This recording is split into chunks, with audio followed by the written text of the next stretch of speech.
Hi everybody, my name is Yuval Abdollah. After the last presentation I would like to talk about algae because it sounds so interesting, but I don't have the knowledge, so I'll study for the next one. So I graduated at the ITC. I was born in Jerusalem, not too far away, in a neighborhood called Katamonim. I don't know which one of you knows, but it's not one of the finest neighborhoods that Jerusalem can offer. I had an amazing childhood with a drug addict at the apartment next to me. My best friend was a drug addict and stuff like that. It wasn't the finest neighborhood, as I said before, but I grew up and I moved to the army, and after that studied at the IDC, which is quite the opposite of Katamonim in Jerusalem.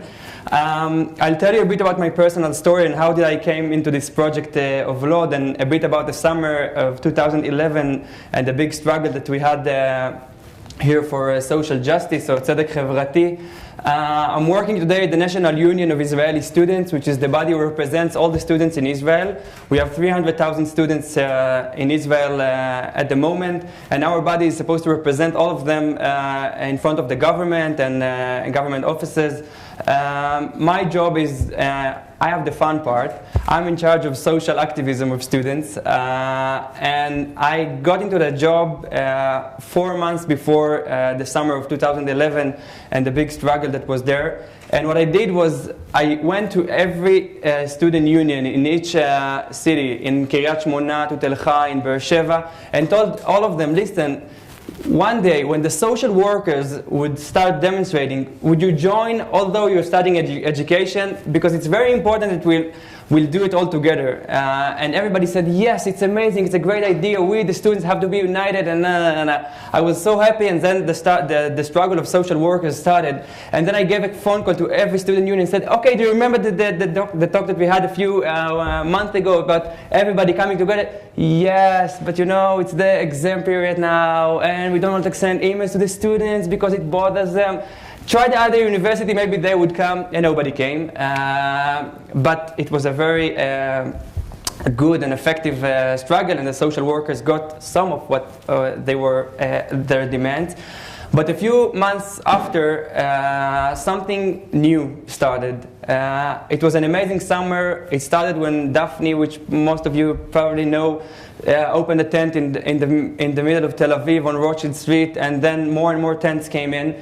And we, as a National Student Union, stood there and said, is it our job as students to go into a struggle which is on housing issues?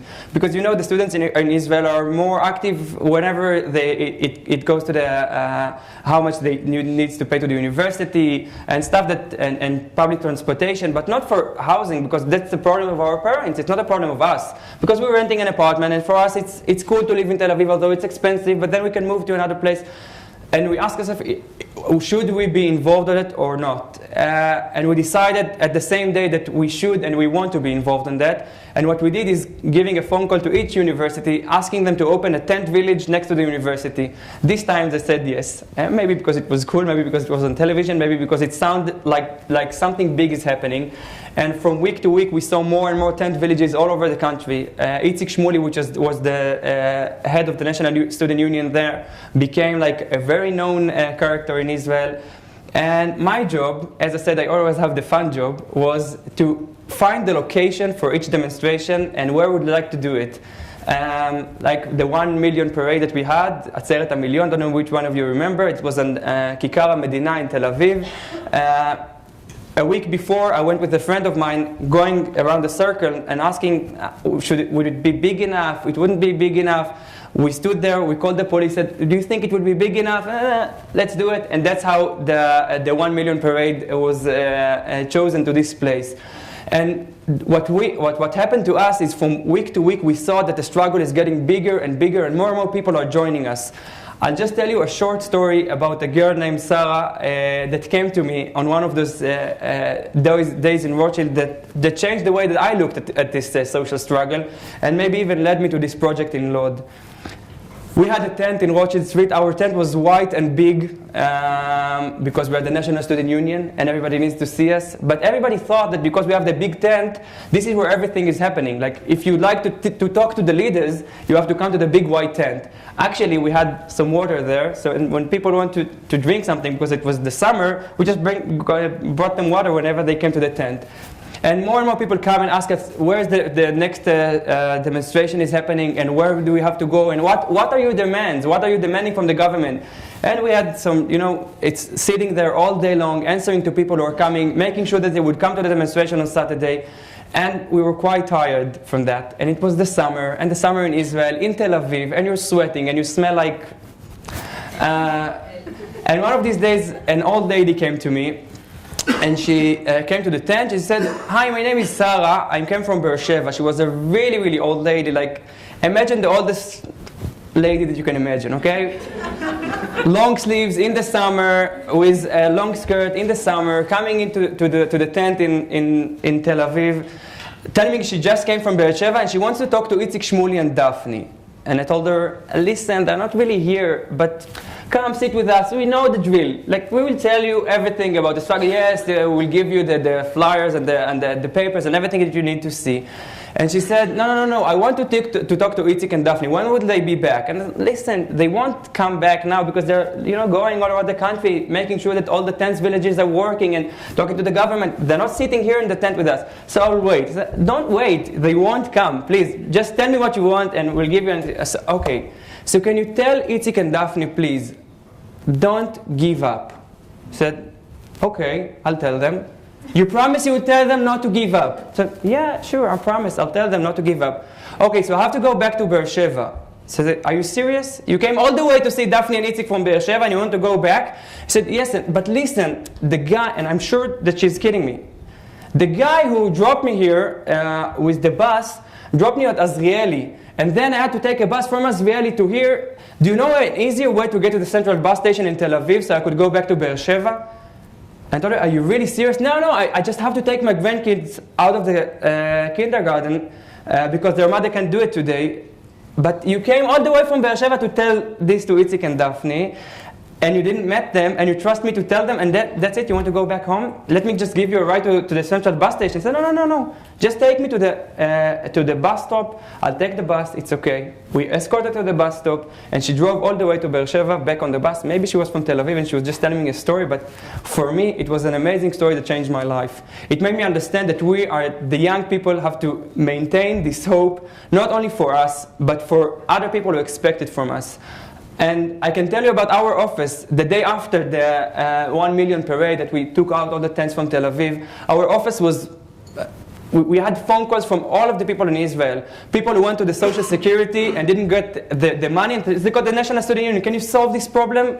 What are we with Bituach Leumi? It's nothing to do with us. We can't help you. But they felt as if young people can bring hope. And we took this hope and we took this vision that was put on our back, and we decided to open this project in Lod, which I'll present in a few slides. Oh, I had a picture of the summer, so I forgot to put it. 2 years ago, before I went to this amazing summer in Rothschild Street, I went to, I was studying at the IDC. I was there also very active at the student union, and a guy named Aviv Wasserman offered me a tour in Lod. I told him that I live in Herzliya. I'm originally from Jerusalem. I'm going to go back to Jerusalem and relive the city of Jerusalem. I don't have nothing to do with Lod. I don't even know where it is, actually. I just know that it's next to the airport. He said, listen, it's only 15 minutes away from Tel Aviv and all the bullshit that you usually sell about poor cities. It's 15 away from Tel Aviv. You have to come. And, I said, okay, I'll join you for a tour. It was a Friday morning. He took me to a tour. He showed me a city 15 minutes away from Tel Aviv that has parts that look like Gaza. No electricity, no sewers, no roads. Half of the city looks like that. But on the other side of the city, you have a city that you can live in. Something that you can imagine you and your friends living in a very cheap rent. And he told me, listen, would you like to come here with the students from the IDC? I told him, I'd think about it. I got back home, and all weekend sat on my laptop, started writing my vision for Lod.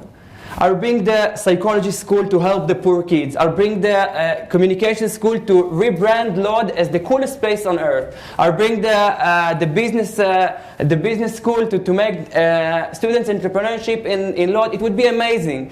10 pages on a Word document on my laptop, and I closed my laptop, and I haven't opened this document for 2 years because I had an exams, I had stuff to do. But after the struggle of 2011, I remember this document. I came to Itzik Shmuli and offered him this project that would bring young people, students like us, not to a neighborhood and not to do perach for 4 hours and go back home after you volunteered with the poor people, but living in a place that actually needs us to live there, not to save them, not in order to save them, in order to build a place that is suitable for them and for us to live in, because this is the way that we believe can change the country.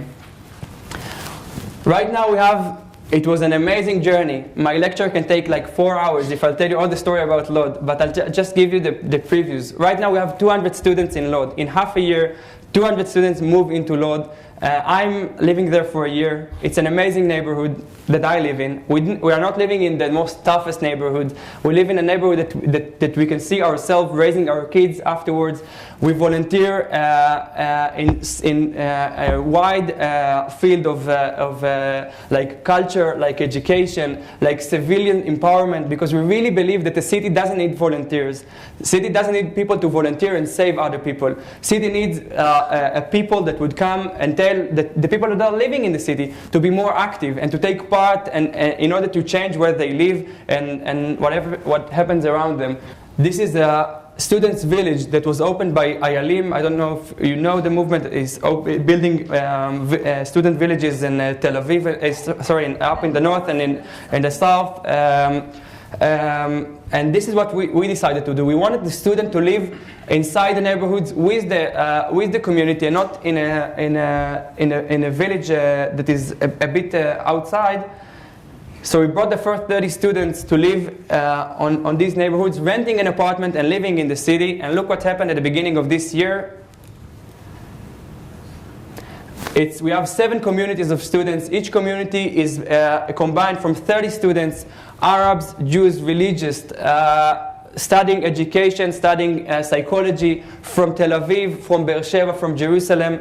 An amazing group of 200 students who decided that their job is to bring the hope back to a city that her name and her title is a city of neglection, is a city of is an unsuccessful city, is a city of drugs and violence, and they want to show the other side, to show that they can work.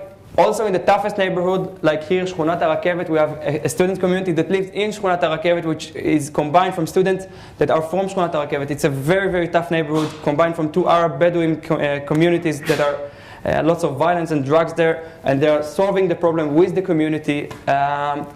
And this is our vision. Our vision is to bring this hope to Lod, and afterwards move to to more and more cities in Israel. We will start in Lod. We will move to other cities in a year or 2 from now. This is what I do. This is what it's not what I do. It's what an amazing group of 200 students, which are the best students that Israel can offer, that moved into the city, are doing next year.